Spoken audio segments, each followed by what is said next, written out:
व्यायाम नहीं करोगी भगवान भी बीमार हो जाएंगे। जो व्यायाम नहीं करेंगे, कड़ी मेहनत नहीं करेंगे, पसीना नहीं निकलेगा, सब पसीना नहीं निकल रहा, ये बीमारी निकल रही है, याद रखना। इसलिए भगवान भी पैदल वनवास गए थे, रथ पर नहीं गए थे। इसलिए कहीं भी रामायण में नहीं लिखा कि राम भगवान वनवास में 14 साल में बहुत बीमार हुए, ये वैद्य वो डॉक्टर, कहीं कुछ जांच पाँच नहीं करवाया, ना हार्ट फेल हुआ, लड़ाई झगड़ा बहुत हुआ रावण से, लेकिन भगवान के हार्ट पर कोई गलत असर नहीं पड़ा। इसलिए मैं कहूँगा व्यायाम करो, कड़ी मेहनत करो, फिर देख लो ना हार्ट अटैक होगा ना फार्ट अटैक होगा, सब ठीक रहेगा। और जोर से हंसा करो, खुल करके हा हा हा हा हंसा करो। तुम हंसते भी हो तो बंदर जैसी खीसे निकाल के फिर बंद कर देते हो, हंसते हो तो बिल्ली जैसे ई और फिर बंद। अरे मारो ठहाका तो बादल फट जाना चाहिए, इतने जोर हंस देना चाहिए। ये दुनिया पूरी ठीक नहीं हो सकती है, बिना ठीक में ही ठहाका लगना चाहिए। अपने शरीर को ठीक करो, तबीयत को ठीक करो और मन को मस्ती दो और भक्ति से जिंदगी जियो। फिर देखना आपकी जिंदगी में तन स्वस्थ रहेगा, मन मस्त रहेगा, आत्मा भक्त रहेगा और सुख जीवन भर हर वक्त रहेगा। यही जिंदगी जीने का तरीका। बेटी का विवाह 16 साल की उम्र से ढूंढना शुरू कर दो, पहले से गठबंधन कर दो। मैं नेपाल गया था महान भक्त जगत राम वर्मा जी के यहाँ। उन्होंने कहा कि जब हमारा बेटा गर्भ में था और पड़ोस विजय कुमार की बेटी गर्भ में थी, तभी हमने संकल्प ले लिया था, चाहे तुम्हारा बेटा पैदा हो चाहे इनकी बेटी पैदा हो, लेकिन हम तुम दोनों समधि बने। पेट में ही विवाह सेट कर दिया। कितने होशियार। और फिर वही जो पद पत्नी रहे, वही 5 साल की उम्र में सोटी गोट्टा ख्यालत रहे, सुरबग्गी, उनका मालूम ही नहीं पद पत्नी कहाँ रहे चाहिए। और उसके बाद 12 साल में विवाह कर दिया, 15 साल में गौन कर दिया, 18 साल में थौन कर दिया, और फिर 20 साल में आना जाना बच्चे कच्चे सब होने लगे। और वो लड़का जिसका गर्भ में विवाह हुआ वो पढ़ करके डॉक्टर बना है। सोचिए, आप ये मत सोचना कि विवाह नहीं करेंगे तो बहुत बड़ा ये हो जाएगा, हो नहीं जाएगा, ये बेचारी हो जाएगा, कोई औरत लेकर भाग जाएगा ना। इसलिए विवाह कर दो, बाद को पढ़ना वढ़ना होगा, पढ़ता रहेगा। लड़कियों का विवाह भी टाइम पर कर दीजिए, विवाह से पढ़ाई थोड़े रुक जाती है। राम भगवान का विवाह भी टाइम पर हुआ था। अगर 4 लड़कियां हैं, चारों के शरीर कंप्लीट हो चुके हैं, चारों का विवाह एक साथ कर दो। राम लक्ष्मण भरत शत्रुघ्न का विवाह एक साथ हुआ था। सीता मांडवी श्रुत कीर्ति उर्मिला का विवाह एक साथ हुआ था। राजा जनक और उनके भाई राजा कुशध्वज, ये दोनों भाइयों की बेटियां 4 थी, चारों का विवाह एक साथ एक ही मंच पर। 4 गुना खर्चा बच गया, एक ही खर्चे में निपट गया, एक ही ढोल में सब फिट हो गया। लेकिन तुम अगर 6 लड़कियां हैं तो 6 बार ढोल बजाओगे और 6 बार तमाशा लेकर निकलोगे, तुम्हारे कत्ता बुद्धू मिलवे न करी, सब निपटा दो। रात में शादी बिल्कुल मत करो, दिन में करो, 12 बजे से 3 बजे खत्म। और खास खास रिश्तेदार बुलाइए, ये घास फूस मत बुलाइए, जिनका ना आने का मन है ना तुमसे प्रेम है। आते हैं रसगुल्ला उठाकर नाली में फेंक देते हैं, खीसे काट कर चले जाते हैं। इन ठेलुहा लोगों को मत बुलाइए, खाली 100 रिश्तेदार बुलाइए, ठोस ठोस खास खास, और उनको खिलाइए और सादा भोजन खिचड़ी और कढ़ी भी बनवाइए। कोई जरूरी है बेटी के विवाह में 10 लाख के रसगुल्ले उड़ाना? याद रखना, बेटी के माँ बाप के ऊपर भी दया माया रखिए और सादा भोजन कर लीजिए और बेटी को आशीर्वाद दीजिए, वो अपने ससुराल में जाकर सुखी रहे। वहां रसगुल्ले फेंकने के लिए गए हो? कई विवाहों में मैंने देखा लाखों रुपये का भोजन लोग फेंक देते हैं। खून पसीने की कमाई माँ बाप की रो रो कर कहां से उधार कर्ज लेकर आया है बेटी के विवाह के लिए, और खाने वाले खा लें तब तो ठीक है, फेंक कर जाते हैं तो मन को बड़ा दुख लगता है। भंडारा में भी मैंने देखा लोग, उनको खुद की भूख का भी आइडिया नहीं है, बड़े लालची लोग ज्यादा ले लेते हैं और खाते खाते अकच्छ हो गए, छोड़ देते हैं, आधा पड़ा है। कितने साधुओं को भी अकल नहीं, बैल बुद्धि बिल्कुल। देखा रसगुल्ला है, फट ले लिया, अब खाने की जगह नहीं है, आधा खाई ने आधा छोड़िन थोकिन, वह हम जूठन कोठन मचाई के यहाँ सब मचगद्दर पचवद्दर। अब फिर चल दे, कहीं कहा नाम तुम्हारे, कहीं हमारा नाम रमता राम है। रमता राम, अरे मूर्ख राम नाम है। मैं भोजन करता हूं, एक भी जूठन का कड़ नहीं छोड़ता, पूरी थाली अंगुली से चाट कर पोंछ कर खा लेता। और मेरा इस फार्मूला तुम आज ले करके जाना, पत्तल में खाओ चाहे थाली में खाओ, लेकिन पोंछ कर चाट कर खा लो, और भूख से थोड़ा कम भोजन खाओ। जिंदगी में कभी गरीबी आ जाए तो मेरे पास शिकायत करना, और लक्ष्मी बरस ना जाए तो मेरे को आकर बताना। बोलिए सदगुरुदेव की जय। मैं गुरु जी के साथ में रहता था, 11 साल उनके साथ लगातार रहा। तो गुरु जी कहते थे एक भी कण मत छोड़ना। मैंने कहा केवल थाली छोड़ूंगा और सब खा जाऊंगा। मैंने कहा अपने में से थोड़ा जूठा दे दो गुरुदेव। अरे बोले तुम अपन खाओ, हमारे में काहे ले आओ। हम कहें गुरु जूठा खाया जाता है, रोटी दे दो टुकड़ा एक तोरी। अरे तुम अपन खाओ। हमने कहा जूठा क्यों नहीं देते हो? बोले हमें संकोच लगे थे तुमका जूठ खवाओ। हम कहें हम खाना चाहते हैं, रोटी दो टुकड़ा वही में से थोड़ा, तो तोरी दे दे रहे हैं, ले लो खा लो। और एक कण छोड़ने नहीं देते थे, और मैंने वो सीख लिया उनसे। हमने कहा इससे फायदा क्या होगा गुरुजी? उन्होंने कहा इससे ये फायदा होगा, अन्न देवता प्रसन्न होंगे, तुम्हारे पास में जितनी मनोकामना है वो सब पूरी हो जाएगी, कोई मनोकामना बाकी नहीं रहेगी। ये बहुत बड़ी बात है।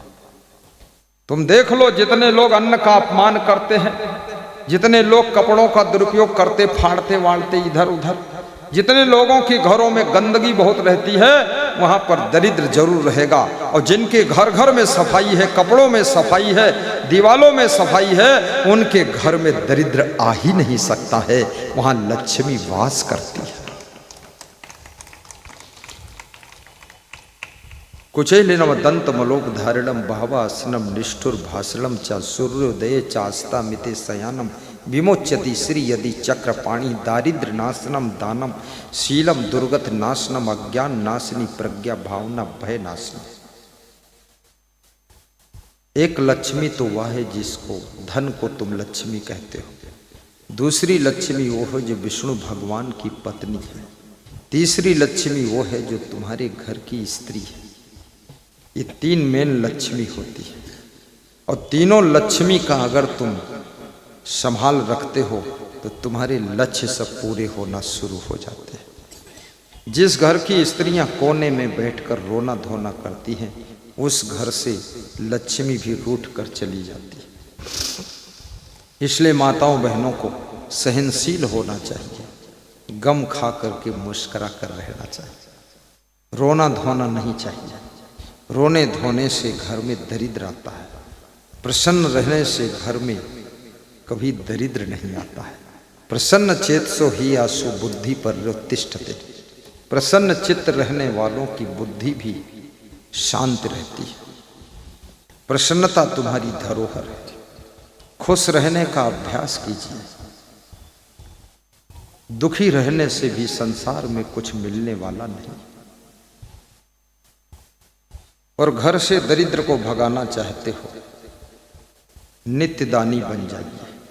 मन के दुख मिटाना चाहते हो, नित्य ध्यान कीजिए। आत्मा की सद्गति चाहते हो तो नित्य ज्ञान का श्रवण कीजिए, नित्य सत्संग सुनो। बड़े बड़े राजा महाराजाओं के घरों में बड़ी बड़ी आपत्तियों के पहाड़ टूट पड़ते हैं। राजमहल है लेकिन वहां पर सत्संग नहीं है, भक्ति नहीं।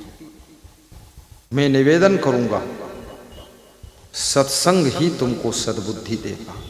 इसलिए कबीर साहब कहते हैं, सत्संगत से सुखोपजे कुसंगत से दुख होए। सत्संग से सुख पैदा होता है और कुसंग से दुख पैदा होता है। कहें कबीर तह जाइए जहाँ अपनी संगत हो। कबीर साहब कहते वहाँ जाओ जहाँ अपनी आत्मा को शांति मिलती है, वही संगत अपनी संगत है। महिलाओं की टोली बना लीजिए, अड़ोस पड़ोस की 10-20 महिलाएं कम से कम हर मंगलवार को शाम को इकट्ठा होकर के भजन कीजिए। भजन करना सीखो। असम की सरकार ने, हेमंता बिस्व शर्मा ने मंगलवार को हनुमान जी के नाम से छुट्टी घोषित कर दिया है कि मंगलवार को केवल मंगल गीत गाइए और मंगलपुर में जाकर प्रवचन सुनाइए और हनुमान जी के भजन गाइए। मंगलवार, रविवार को खत्म, मंगलवार चालू। अब मैं अगर सीएम बनूं तो मैं गुरुवार को छुट्टी कर दूं कि गुरु का व्रत रहिए और गुरु की भक्ति करिए। ये रविवार हम क्या रखा है, गुरु में चले जाइए बृहस्पतिवार में। याद रखना, इन चीजों का भी बहुत बड़ा असर पड़ता है। आधा दिन व्रत भी रहो, दोपहर में खिचड़ी और कढ़ी खा लो बस, फिर शाम को कुछ मत खाओ। सप्ताह में एक दिन अर्ध व्रत रहना सीखो। चाय का भी व्रत ले लो कि एक दिन चाय नहीं पिएंगे, देखें क्या होता है। शराब का जीवन व्रत ले लो कि शराब जीवन में नहीं पीऊंगा। ताश नहीं खेलूंगा, ताश का व्रत ले लो। ताश खेलने से क्या फायदा है? कागज के पत्ते हैं, नाम इक्का दुक्का छक्का मुक्का धक्का। कोई का नाम है बेगम, कोई गुलाम, कोई क्या क्या फूल पत्ता, ये वो दुनिया भर का। और बस एक पत्ते पर दूसरा पत्ता फेंकते रहो और स्वयं की जिंदगी पत्ता की तरह उड़कर न जाने कहाँ गिरी जाकर है। 60-60 साल की उम्र के लोग, 80 साल वाले लोग ताश खेलते, बड़े बेशरम लोग। इनके बेटे इनसे क्या सीखेंगे, इनके पोते क्या सीखेंगे, पर पोते क्या सीखेंगे। ये बुढ़ा बहुत धूर्त आदमी है, जिंदगी भर धूर्तता करता रहा और बुढ़ापे में भी ताश लेकर बैठा है। सारा सत्यानाश मार दिया संस्कृति का। ताश खेलना भी महापाप है। वो काम कभी मत करो जिसको देख करके दूसरे लोग बिगड़ सकते हैं। वो काम कभी मत करो जिसको सीख करके दूसरे लोग बर्बाद हो सकते हैं। और वो बात मत बोलो जिसको सुन करके लोगों की वाणी बिगड़ सकती है। और ऐसा चरित्र मत बनाओ जो चरित्रहीनता फैल सकती है। अपनी जिंदगी को, सबकी जिंदगी को देख करके बनाइए ताकि तुम्हारी जिंदगी से लोग जिंदगी जीना सीखें। आलस्य भी मत करिए। घर में एक आलसी व्यक्ति होता है, कई लोग आलसी तैयार हो जाते हैं। याद रखना, गलतियां लोग तुरंत सीख लेते हैं, अच्छाइयां सीखने में टाइम लग जाता है। इसलिए आलसी भी मत बनो, गंदगी भी मत रखो, बर्तन साफ सुथरा रखो, चप्पल जूते भी ठीक से धो लो, चश्मा भी रोज धो। कितने लोगों के चश्मा में कीचड़ लगा रहता है, 6 महीना तक चश्मा ही नहीं धोते। सवेरे दांत धोइए, चश्मा भी धो दीजिए, आंखें धो दीजिए, और मुंह तो दिन भर में 10 बार धो दो और अच्छा है। अपना मुंह है, धोने में क्या परेशानी है, कोई किराया भाड़ा लगता है। मुंह धो दो, कुल्ला कर लो, आंखों का कीचड़ छोड़ा दो, और प्यास लगे पानी पी लो।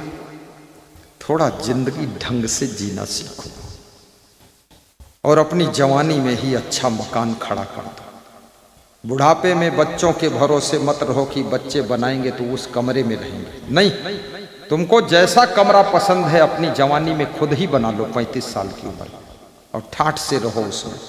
बच्चों के लिए भी बना दो, और बच्चों को पसंद ना आए तो उनसे कह दो तीसरी मंजिल पर अपना बना लो, और तीसरी मंजिल पर पसंद ना आए तो नया प्लाट लेकर बना लो, और यहाँ पसंद ही ना आए तो जाकर बम्बई में बना लो। चलो जाओ, बनाओ जहाँ मन हो तुम्हारा, लफड़े में कौन फंसे तुम्हारे। बाप कितना अच्छा मकान बनाता है, बच्चों को पसंद नहीं आता है। सासुएं जान लड़ा देती हैं मकान बनाने में, और बहू आकर देखती है तो उसको उल्टी हो जाती है। ये का बनाई सब ट्याड़ म्याड़ ही तना। तुमने बनाया था इसलिए कि बहू आई तो खुश हुई, और बहू आई तो गुस्सा आई कि यूं सब उल्ट पुल्ट बना। इसलिए जो चेला ज्यादा अच्छा बनाना चाहता छूट दे दो, तुम बनाओ अच्छा, 100 मंजिल बनाओ, हमको क्या परेशानी। खूब रगड़ो, खोपड़ी गंजी हुई है तुम्हारे खुदे बनाओ तो बनाओ, खूब कर्जा ले हो, ईंटें ढोई हो, दिमाग सही हुई जी, बनाओ जाए, कौन मना करे। इसलिए जवानी को व्यर्थ मत जाने दो। दिवसे नयो तत्कुर्यात एन रात्रौ सुखम वसेत, अष्टमासेन तत्कुर्यात एन वर्षा सुखम वसेत, पूर्वे वयस तत्कुर्यात एन वृद्धा सुखम वसेत, यावत जीवेन तत्कुर्यात एन प्रेत्य सुखम वसेत। क्या अर्थ होता है इसका? दिन भर में वह काम करो जिससे रात को सुख से सो सको। दिन में अगर लापरवाही करोगे तो रात में नींद नहीं आएगी, टेंशन रहेगी। दिन कर्म करने के लिए है और रात विश्राम करने के लिए है।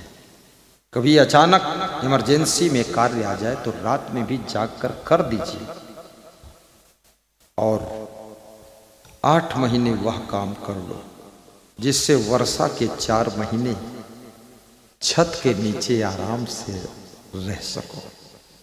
8 महीने इधर उधर घूमते रहोगे, 4 महीने बरसात के जब आएंगे छत टपकेगी तो रात भर खटिया खींचत घूमी हो कि इधर चुवत है, उधर खींचो, कहा इधर चुवत है, बोले उधर खींचो, कहा इधर बाल्टी धर दो, कहा उधर चुवत है, इधर तसला धर दो, ऊँगी चुवत है, इधर खोपड़ी धर दो। 8 महीने में किया क्या तुमने? पान तमाकू खाकर घूम रहे बौड़म दास। बचत करना भी सीखो। एक एक बूंद इकट्ठा करो तो घड़ा भर जाता है, और घड़ा घड़ा जल इकट्ठा करो टंकी भर जाती है, और जब टंकी भर जाती है तो जहां टोटी खोलो वहीं पानी गिरना शुरू हो जाता है। इसलिए थोड़ा इकट्ठा कर। बहू अगर एक बार मान ले कि सासू मेरी माँ है तो ये थोड़ा थोड़ा चल सकता है। बहू मान ले कि ससुर मेरा पिताजी के समान, ये चल जाएगा, थोड़ा 80% सफल हो जाएगा।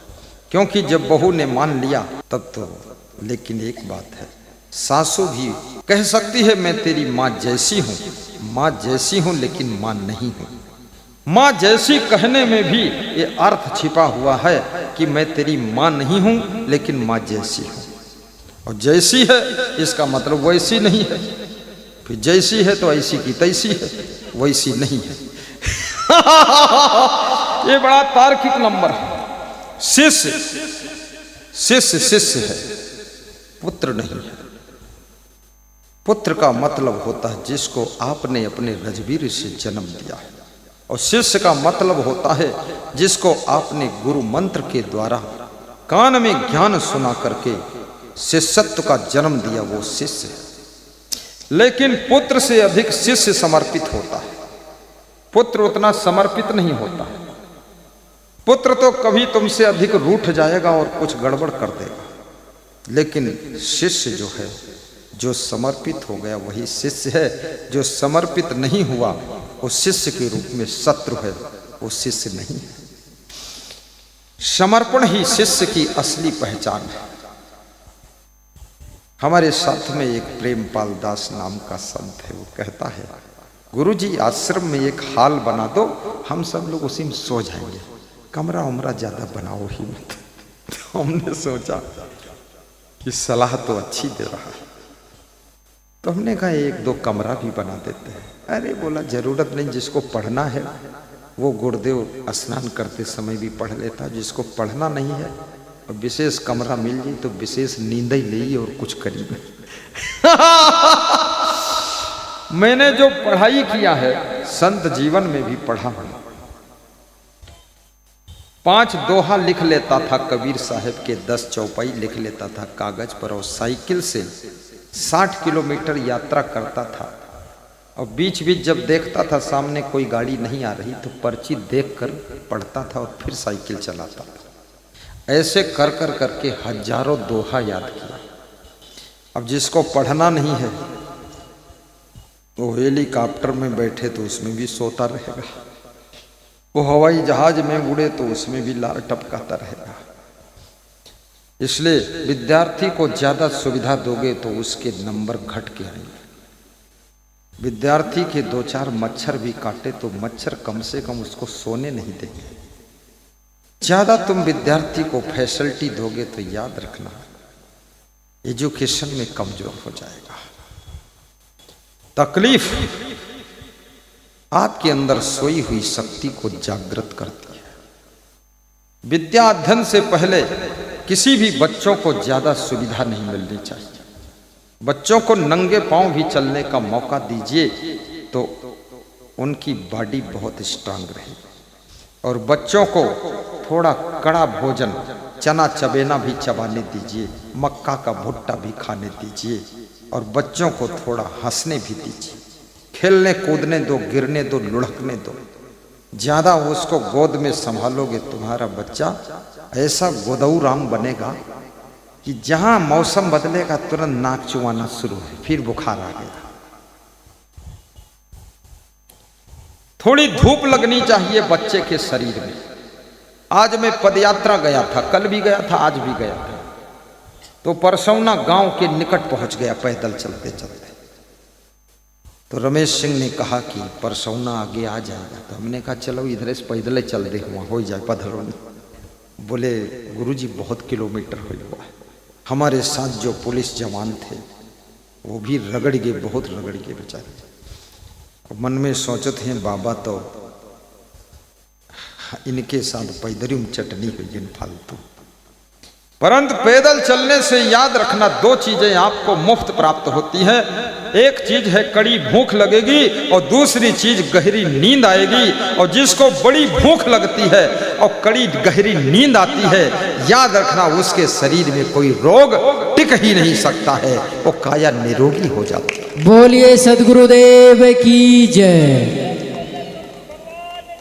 जय जय जय। स्त्रियों को थोड़ा धूप में छत के ऊपर बैठना चाहिए। छत के ऊपर कम से कम 3 फीट ऊंची चारों तरफ दीवार उठा दीजिए ताकि उनको कोई देख न सके। आधा घंटा धूप में बैठो और थोड़ा सा कपड़े उघाड़ कर धूप लगनी चाहिए। कपड़े पहने पहने जो धूप लगती है, जब तक धूप की किरणें, सूर्य की किरणें त्वचा में टच नहीं करती हैं तब तक विटामिन डी नहीं बनता है। और विटामिन डी के बिना हड्डी का पूरा स्ट्रक्चर बॉडी का कमजोर हो जाता है। इसलिए छत पे जाइए, थोड़ा धूप लीजिए। बीमार हो जाओगे, पति दवा करा सकता लेकिन तुम्हारा दुख बांट नहीं सकता है। तुम बीमार हो जाओगे, पत्नी तुमको दवाई खिला सकती है लेकिन तुम्हारा बीमारी नहीं बांट सकती है। इसलिए कृपया मेरी बात मानो, अपने शरीर को मजबूत करने के लिए भी समय निकालो, थोड़ा व्यायाम भी करो।